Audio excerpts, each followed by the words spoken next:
ჩამოტვირთი აპლიკაცია STV-ჟენი. უყურე, უსმინე, წაიკითხე.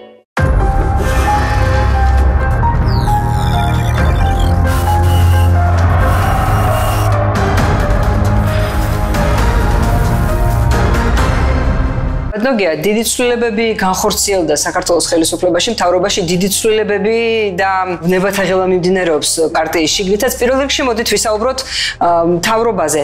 პრინციპში 2012 წლის მთავრობის შემდეგ საქართველოს ხელისუფლებაში დარჩა მხოლოდ ორი მინისტრი უცვლელად. ეს არის წულუკიანი და ეს არის სერგეენკო. წულუკიანი საკმაოდ ოდიოზური ფიგურა, რომლის გადადგომასაც მოითხოვდა ოპოზიცია, არასამთავრობო სექტორი, საზოგადოება. როგორ შეაფასებთ ამ ახალ მთავრობას? წინააღმდეგობრივად, იმიტომ რომ თუ სერგეენკოსთან დაკავშირებით სერიოზული პრეტენზიები არ არის, იმიტომ რომ ის მეტნაკლებად ართმევს თავის საქმიანობას თავს და საკმაოდ პოზიტიურად გამოიყურება იმ პრობლემების ფონზე, რაც დამახასიათებელი იყო წინააღმდეგი მთავრობისთვის.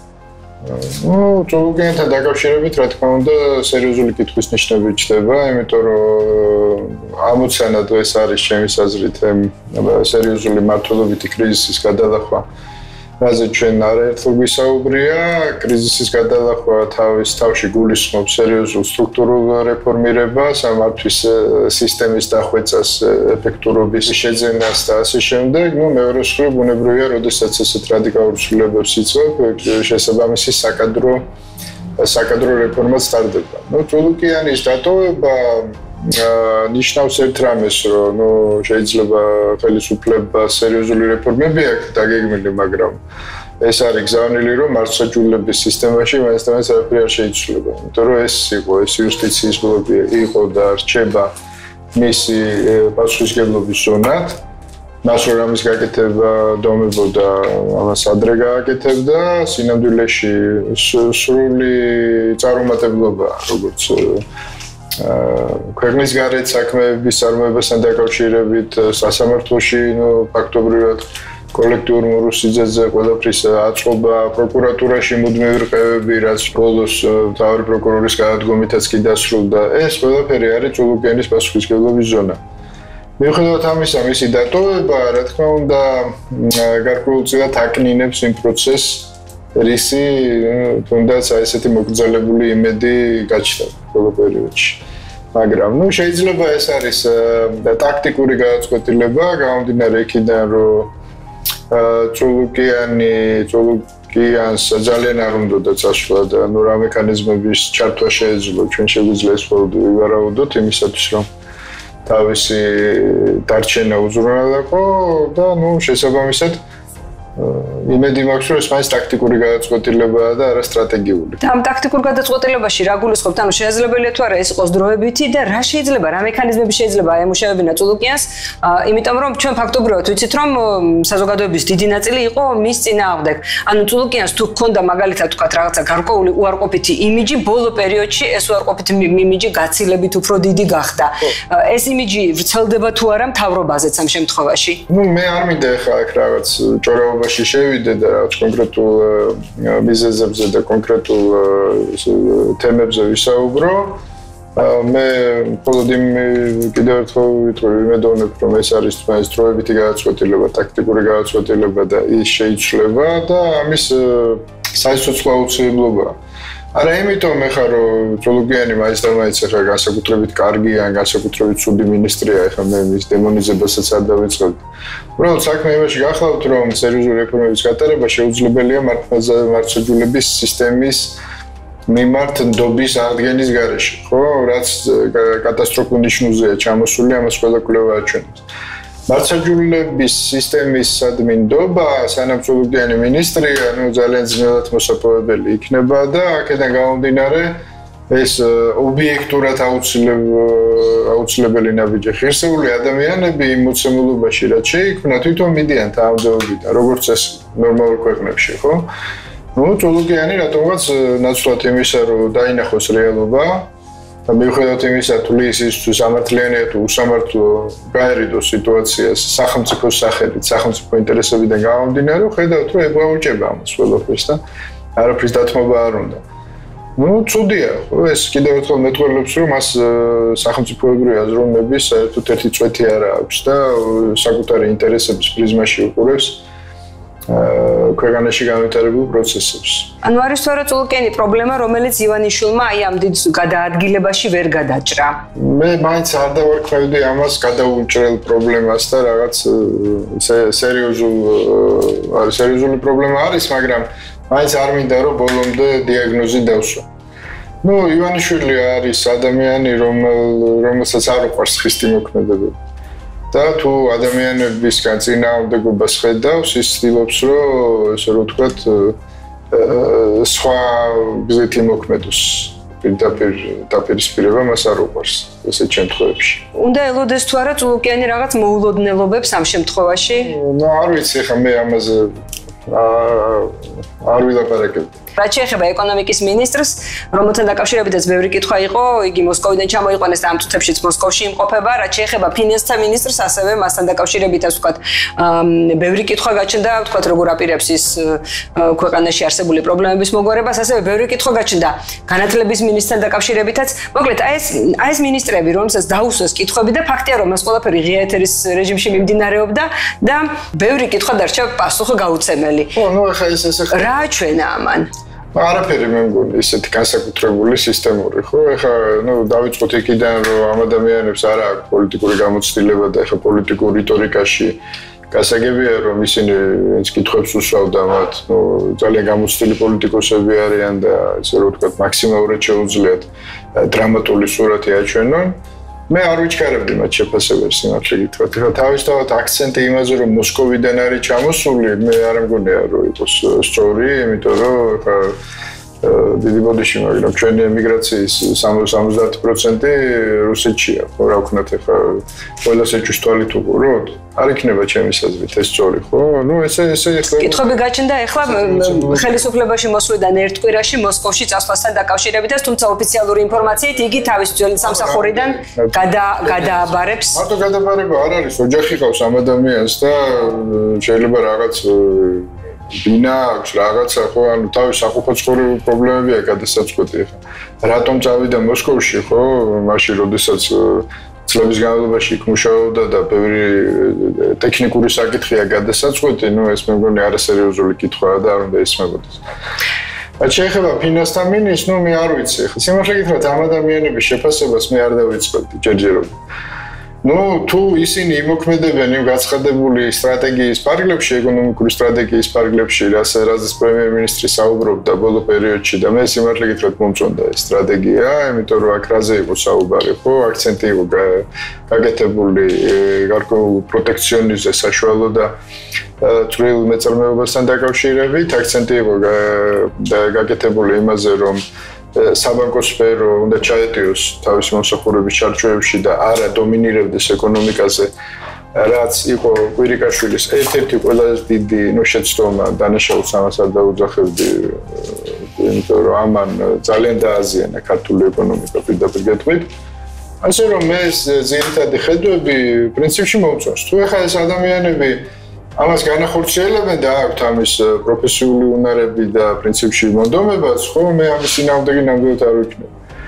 შეფასებისგან თავ შევიკავებ, მე მირჩენია შევახოსო ისინი მას შემდეგ, რაც თუნდაც რაღაც პერიოდი იმუშავებენ. თქვენ როგორ ფიქრობთ, თქვათ, აი, რა შეიძლება ყოფილიყო ეკონომიკის ministris ინტერესი, რომ ჩამოსულიყო საქართველოში და მოსულიყო ეკონომიკის ministrისთან, მას საკმაოდ სერიოზული თანამდებობა ეჭირა, საკმაოდ სერიოზული პოზიცია ჰქონდა ძალიან სერიოზულ კომპანიაში. ასეთ შემთხვევაში ვთქვათ, რა შეიძლება იყოს მოტივი ადამიანის საქართველოში ჩამოსვლის და აქ ძალიან აი ამ რთულ სექტორში ხელმძღვანელობის დაწყების.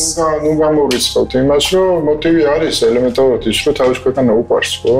ეხლა ესეც ხდება თქვენ წარმოიდგინეთ, ჩვენ კი ყველაფერში ეჭვგებარება, მაგრამ მას უნდა რომ თავის ქვეყანას რაღაც პერიოდი მაინც ემსახუროს. მე ამას ვერ გამორიცხავ ნამდვილად, გარდა ამისა, თუ ჩვენ პრაგმატულ მოსაზრებებზე ლაპარაკობთ, მისი სამომავლო კარიერისათვის მნიშვნელოვანი იქნება, მის CV-ში ჩაიწერება, რომ ის იყო ეკონომიკის ministri, ეს მისი სამომავლო კარიერისთვის პრინციპში პლუსია, ასე რომ ამ შემთხვევაში პოლიტიკურ კარიერას გულისხმობთ. არა, პოლიტიკურს რატო გეცოთ, თუნდაც ეკონომიკურ კარიერას, თუნდაც იგივე ბიზნესში დაბრუნების შემთხვევაში, როდესაც შენ ხარ ქვეყნის ეკონომიკის ministri, ეს ძალიან წაადგება შენს მომავალ საქმიანობას. ასე რომ აქ მე უფრო იმედი მაქვს, რომ აქ გარკვეულ კომბინაციასთან ვიხსენებ. ერთი არის ესე ვთქვათ, ესეთ მორალურ-ზნეობრივი კატეგორიის და მეორე პრაგმატულად ეხა ministrova შეიძლება შემოსავალი იმდენად არ კონდეს, მაგრამ თვითონ CV-ში ესეთი ჩანაწერისთვის ძალიან ბევრი მზად არის, რომ ძალიან ბევრი გადაიხადოს. Ბატონო, ეს პროგრამა, რომელიც წარმოადგინა ეკონომიკის მინისტრმა და ამ შემთხვევაში ამ ეკონომიკური გუნდის პრეზენტაციისას პარლამენტში გამოსვლისას იქნებოდა ეს თქვათ პრემიერ-მინისტრი თუ დანარჩენები გაიჟღერა ინკლუზიურმა ზრდამ, ინკლუზიურმა განვითარებამ, რომელიც გულისხმობს ეკონომიკურ ზრდაში და ამ პროცესებში თქვათ საზოგადოების ნებისმიერი სოციალური ფენის, ნებისმიერი ფენის ჩართვას და რიგით ადამიანის კეთილდღეობის ზრდას, ხო? ამ შემთხვევაში ის რომ განაცხადა ეკონომიკის მინისტრმა, რომ მათი მიზანი არ არის ეკონომიკის ზრდა და ამ დროს ინკლუზიური ზრდა უნდა მოხდეს ქვეყანაში. ეკონომიკის ზრდის გარეშე როგორ არის შესაძლებელი თქვათ თითოეული ადამიანის კეთილდღეობის გაზრდა? არ ვთქვამს რომ ეკონომიკური ზრდა არ არის ჩვენი მიზანი. მან თქვა რომ ეს არ არის ჩვენი თვითმიზანი. და მე ამასაც გავიზიარებ, იმიტომ რომ ნახეთ რა ხდება საქართველოს ისტორიის მანძილზე, ხო განსაკუთრებით სააკაშვილის პერიოდში. რაზე იყო საუბარი, რომ იყო ორნიშნას და შემდეგ და შემდეგ. ამ დროს საშუალო სტატისტიკური ქართველის სოციალური სტატუსი არ უმჯობესდებოდა წლების განმავლობაში და მე დღეს მდგომარეობით შეიძლება ითქვას პირიქით გაუარესებულიც არის ვიდრე რამდენიმე წლის წინ. და ამაზეა საუბარი, ხა ეკონომიკური ზრდა ეს ხო არის რაღაც აბსტრაქცია, ხო? თუ ის არ მიდის კონკრეტულ ადამიანამდე, პრინციპში აზრს კარგავს ეს ყველაფერი. აქ არის პრობლემა არა ესე რომ ვთქვათ ეკონომიკის ციფრებში გამოხატულ ეკონომიკის ზრდის პრობლემატიკასთან, არამედ ლაპარაკია თვითონ ეკონომიკის სტრუქტურაზე, როგორ უნდა იყოს სტრუქტურირებული ეკონომიკა, რომ ადამიანები მარტო ფული კი არ მოძრაობდეს, პარალელურად ადამიანები იყვნენ დასაქმებულები. გაჭირდება ამას რეალური სექტორის განვითარება, ანუ იმ სფეროების განვითარება, სადაც დასაქმების ხარისხი არის მაღალი. აი ბოლო პერიოდში, ხო, ბოლო წლებში განსაკუთრებით მომგებიანით, განსაკუთრებით გაიზარდა ბანკები, ხო? ესეც ეკონომიკური ზრდის ნაწილი იყო, მაგრამ ბანკები არ ასაქმებენ ადამიანებს. შესაბამისად, ბანკები გინახულობდნენ მოგებას, მაგრამ კონკრეტულ ადამიანებამდე ეს მოგება ვერ მიდიოდა, ხო, ერთეულების სარგებლობდნენ. ესეთ ვითარებაში, ესეთ არაჯანსაღ ვითარებაში, რაც არ უნდა მაღალი ზრდა გქონდეს, ხო, სოციალური რისკები ყოველთვის მაღალი გექნება, ანუ შენი ეკონომიკა ყოველთვის იქნება არასტაბილური. ამაზეა ზუსტად საუბარი, რომ ეკონომიკის სტრუქტურა უნდა შეიცვალოს. საშუალო ფენის განვითარებას უნდა მიეცეს სტიმულირება, რაც ბუნებრივია ნებისმიერ ქვეყანაში არის ხერხემალი საერთოდ საზოგადოება არა მარტო ეკონომიკის, არამედ საზოგადოების განვითარება. კი ბატონო, ეს დასაქმება, თქვათ, სამუშაო ადგილები, უმუშევრობა, ეს არის ერთ-ერთი მთავარი ნომერ პირველი პრობლემა ნებისმიერი გამოკითხვის დროს. ეს არის პირველი, რომელსაც ასახელებს საქართველოს მოსახლეობის უმეტესობა. ამ შემთხვევაში ამ პირობებში, ახლა ვთქვათ, ეკონომიკურ გუნდს რეალურად არ დაუსახელებია, როგორ აპირებენ ისინი ახალი სამუშაო ადგილების შექმნას. ამ რეალობაში, რამდენად რეალურია მართლაც ამ ინკლუზიური განვითარების შემოტანა საქართველოს ეკონომიკაში? რთულია და ეს სწრაფად ვერ მოხდება, პირდაპირ გეტყვით, ხო? იმიტომ რომ ასაქმებს რეალური სექტორი კიდევ ერთხელ. რეალური სექტორის განვითარება, რაც არ უნდა სერიოზული რეფორმები ჩაატარო, დროს საჭიროებს, ეს სწრაფად არ ხდება. ეს სწრაფად არ ხდება, თუმცა ტენდენცია მაინც უნდა დაიწყოს. ანუ თვითონ მიდგომები უნდა შეიცვალოს, პროტექციონიზმი გვჭირდება ჩვენ ისეთი სფეროების, რომლებიც ასაქმებენ რეალურ ადამიანებს, რომლებიც ქვეყნის ტერიტორიაზე ქმნიან დამატებით ღირებულებას. ხო, ანუ ფაქტობრივად ჩვენ ვებმებით იმ მთავარ საგიც, რაც ქვია იგივე იმპორტ-ექსპორტის სალდო, ხო? ჩვენი ექსპორტით უნდა ვეცადოთ, რომ დავაბალანსოთ იმპორტი, ხო? ჩვენ დღეს ვართ მოხმარებელი ქვეყანა, მოხმარებელი ქვეყანაში ბუნებრივია დასაქმების ხარისხი დაბალია. იმიტომ რომ იმპორტზე დამოკიდებული ქვეყანა ესე რომ ვთქვათ, მშრომელებს აფინანსებს იმ ქვეყანაში, საიდანაც იმპორტს ეწევა. შენ რომ გზა პროდუქტი შემოგაკ, იქ ვიღაცა აწარმოა, ვიღაცა დასაქმდა იმ ქვეყანაში შესაბამისად. შენ უნდა აწარმოებდე და ამაზე უნდა იყო ორიენტირებული და ექსპორტზე.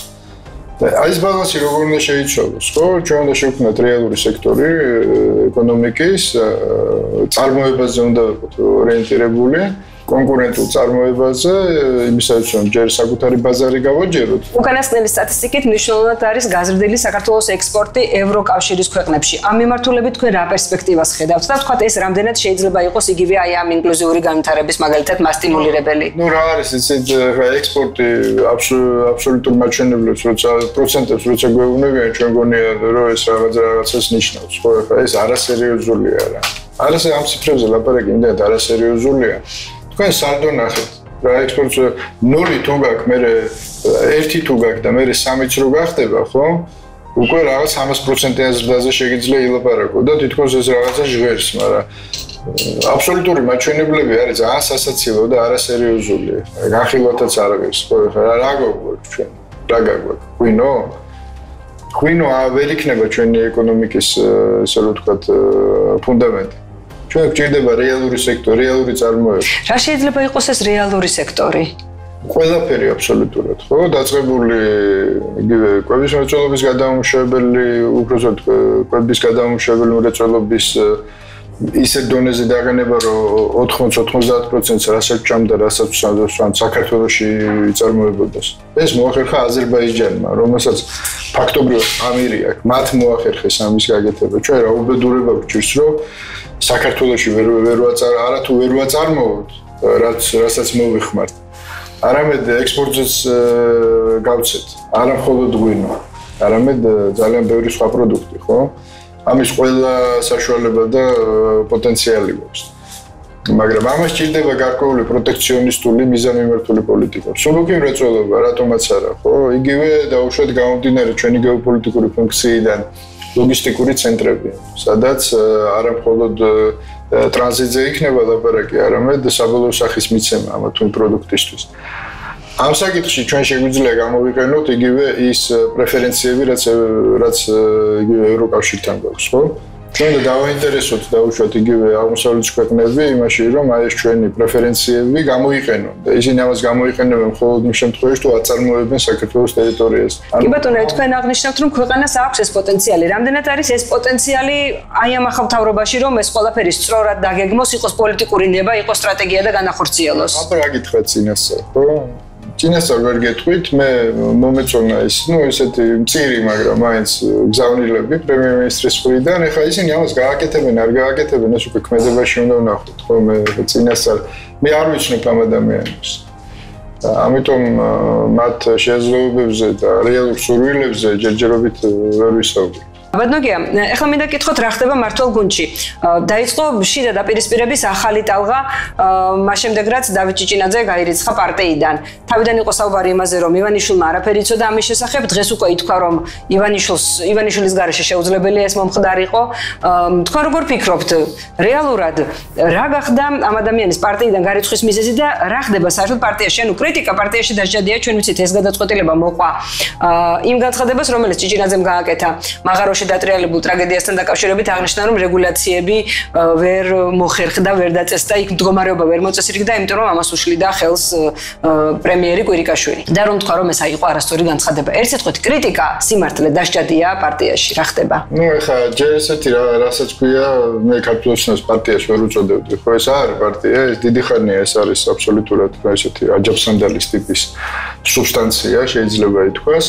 სადაც ადამიანებს საერთოდ სოფხდელობა ან რაღაც ესე რომ ვთქვათ ფასეულობად სისტემა აერთიანებს, არამედ ერთადერთი რამ, ხო, ბიძინა ივანიშვილის რესურსებზე პარაზიტირება, მეტი შემაკავშირებელი არაფერი არ არის. სინამდვილეში იქ არიან ჯგუფები, რომლებიც ბუნებრივი ანტაგონისტები არიან, ხო, თავის ცხოვრების წესით, თავის გამოცდილებით და ამ შემდეგ ასე რომ აი ეს შიგა დაძაბულობა, ხო, მრავალვექტორიანი მე ვიტყოდი, არა მხოლოდ რაღაც ძველები და ახლები, როგორც ვამბობ, მრავალვექტორიანია ეს დაპირისპირება, ურთიერთძიძი, ურთიერთგაუტანობა. რაც დრო და დრო იჩენს ხოლმე თავს, ამაზეა საუბარი. და იცოდა ბიძინა ივანიშვილმა, რა თქმა უნდა იცოდა, მაგრამ ეს იმას არნიშნავს, რომ მას მოწონდა ამ ნაბიჯის გადადგმა, მაგრამ პოლიტიკაში ესე ხდება, ხო, იქნება ვითარება, როდესაც ჩვენ მოგწონს თუ არ მოგწონს, იძულებული ხარ რაღაც შეწირვა გააკეთო და აი ესეთი მსხვერპლი აღმოჩნდა ამ სიტუაციის ჭიჭინაძე. მეტი არაფერი. და შიგნით პრობლემებია, ეს არ არის პარტია კიდევ ერთხელ ვიმეორებ. ხო, აი იგივე უფრო რაღაც პრეპარტიული სუბსტანცია, კონკავშირის მაგვარი და კონკავშირლებს ოჯახი კი იცით თვითონ აი საპარლამენტო ეგრეთ წოდებულ ახალგაზრდათა ჯგუფს და ეს ყობახიძის განცხადება ახსენეთ, ხო ეს ყველა დამორალური განცხადება, როდესაც ერთი კვირით ადრე ხა კვირიკაშვილს თავის გაჭირვება აქვს ისეც, ხო, იცით თქვენ რომ მე ვოპონირებდი და საკმაოდ მკაცრად ვოპონირებდი და არ მომწონდა პრინციპში მისი ნამოღვაწარი, მაგრამ ამასაც აქვს თავის თამაში წესები. როდესაც პარლამენტის თავმჯდომარე ხა ერთი კვირით ადრე რაღაც ფინანდაზებს უგებს პრემიერს და ერთი კვირის თავზე აი ამ ტრაგედიაზე ხელს ახოცავს, ეს არის ამორალური საქციელი. ეს არის ძალიან საიზღარი საქციელი, რაც პოლიტიკის საკმაოდ ფართო დიაპაზონშიც კი ვერ ეტევა, ანუ წითელი ხაზის გადაკვეთა. ასე რომ რა არის ეგ სალაპარაკო, არაფერი არის სალაპარაკო, შიგნით არის პრობლემები, მაგრამ სანამ არსებობს ბიძინა ივანიშვილის ფაქტორი, მე მიუხედავად ამ ყველაფრისა არ ველოდები დიდ ესე რომ ვთქვათ რაღაც გამიშვი გამატარეს, იმიტომ რომ არავის არ აქვს იქ საკუთარი რესურსი, საკუთარი ავტორიტეტი იმისათვის, რომ თვითონ ითამაშოს პოლიტიკურ ველზე. ერთი დღე ვერ იტვირთვებენ თქვენ გეგულებათ, აი ქართულ ოცნებაში ერთი ადამიანი მაინც, ვინც აი წარმოვიდგინოთ, რომ ხელისუფლებაში აღარ არის ქართული ოცნება და საკუთარი პოლიტიკური ავტორიტეტით შეძლებს თუნდაც ერთი დღე პოლიტიკაში ტივტივს არიან ესეთები, არ არიან. ფაქტობრივად ისინი დღემდე პარაზიტირებენ ერთი ადამიანის რესურსებზე.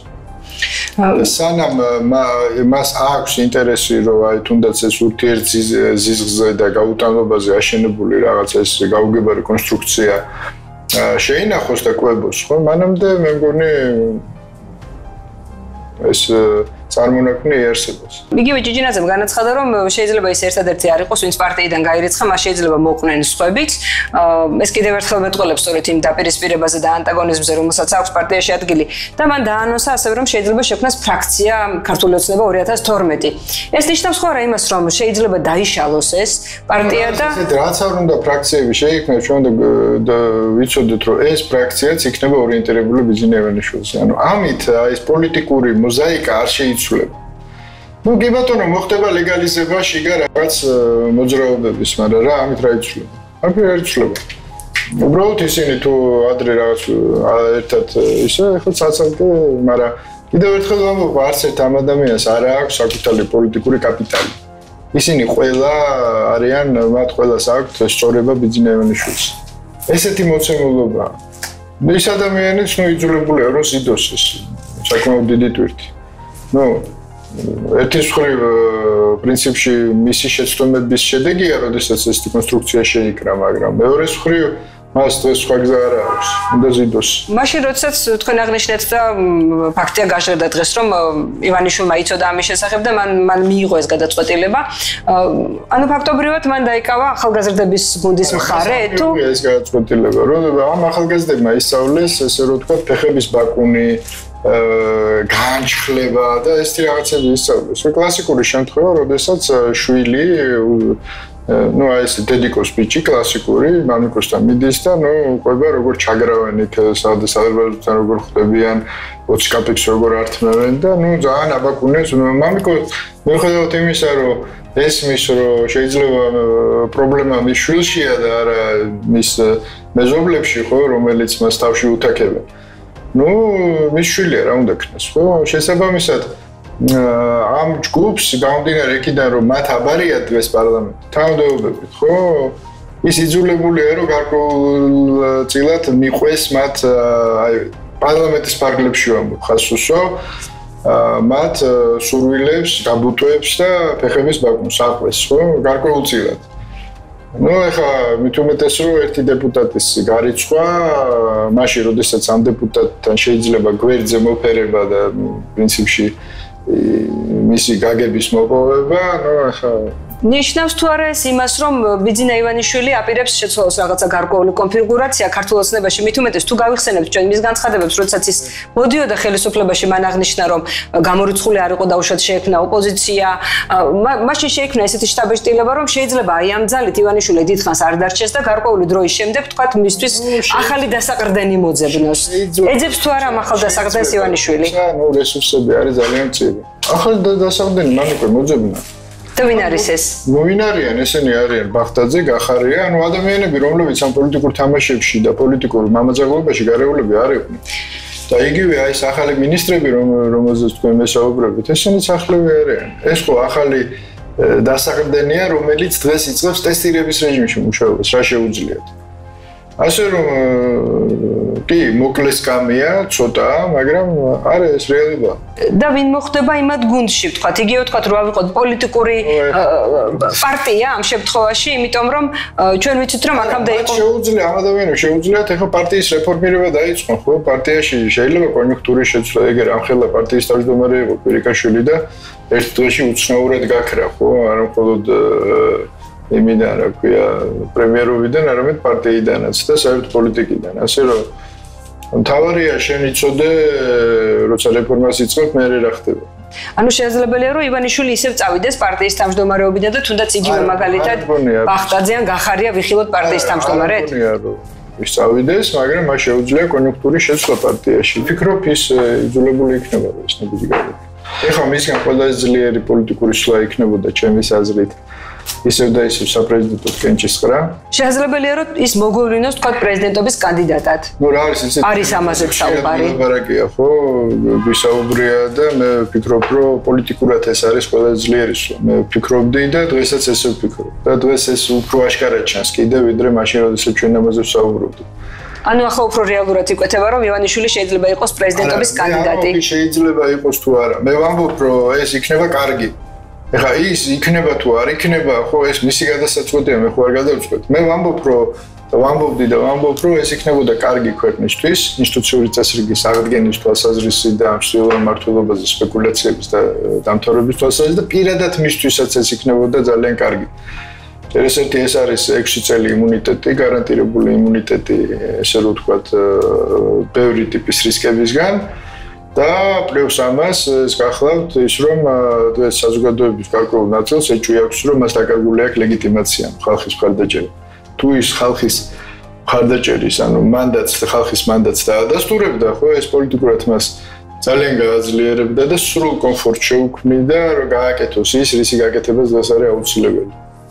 იმიტომ რომ შიგნითაც ხედავთ რომ ვიღაცები უკვე რაღაცა ისე რომ ვთქვათ, ისე მარტივადაც აღარ ემორჩილებიან და რაღაც ცდილობენ, რომ იქ რაღაც ინტრიგების ქსელი გააბა. და ამ შემთხვევაში დავუშვათ, თუ ივანიშვილი იქნება პრეზიდენტი, მისთვის ეს უმართავი ძალა, უფრო ადვილი სამართავი იქნება? კომფორტი იქნება, რომ გააკეთოს ყველაფერი, რაც უნდა, რაც საჭიროა. და იმედი მაქვს, რომ თუ ის ამნაბიჯს გადადგავს, ის უკვე ამ ქმედებებს იმ შეცდომების გათვალისწინებით გაატარებს, რაც მრავლად იყო სამწუხაროდ ამ პერიოდში. ბატონო, ახლა უკვე კონსულტაციები დაიწყო მარგველაშვილმა და დავით უსუფაშვილმა, რაც იმას მიანიშნებს, რომ სავარაუდოდ მარგველაშვილი იქნება ასევე პრეზიდენტობის კანდიდატი, თუმცა მას ამაზე ღიად არ განუცხადებია.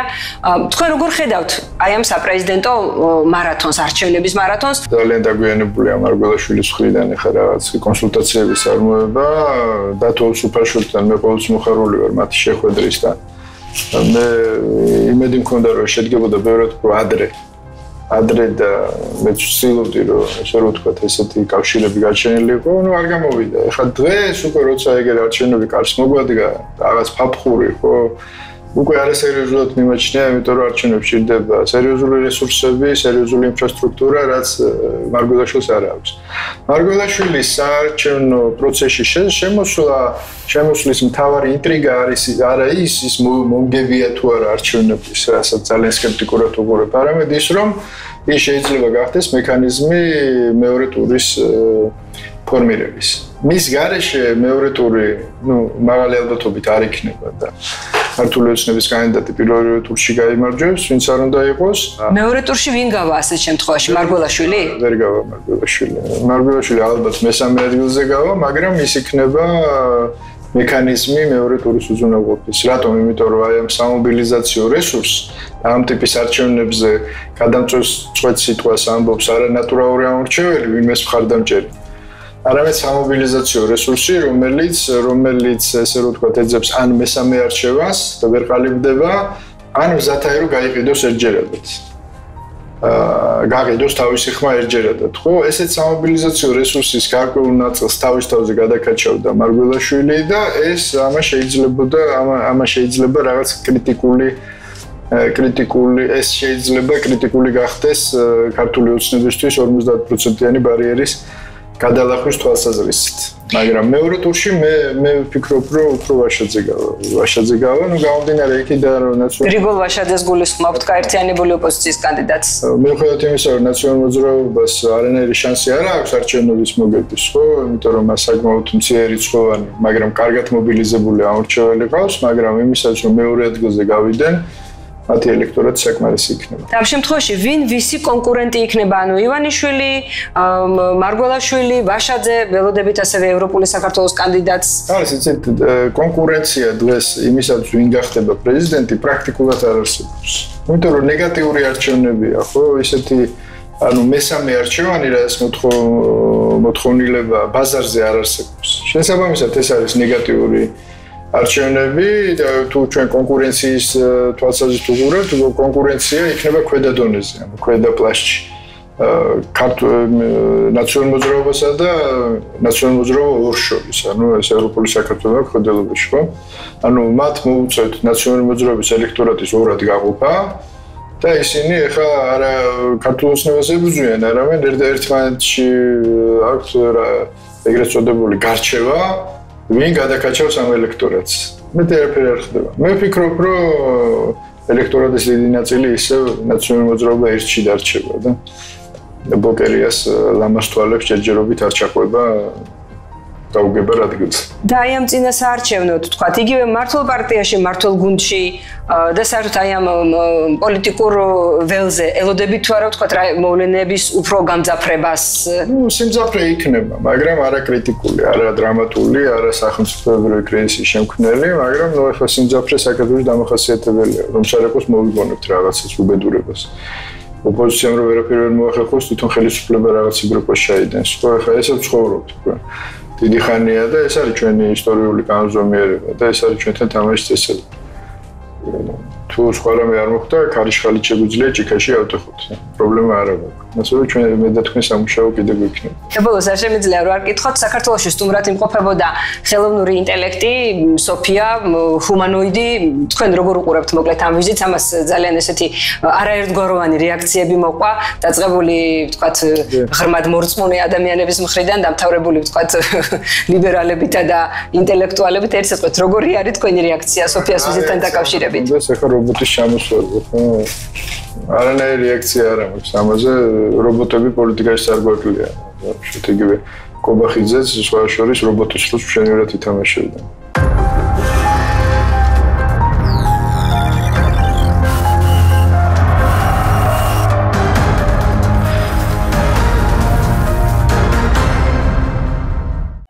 ჩამოტვირთი აპლიკაცია STV-ჟენი. უყურე, უსმინე, წაიკითხე.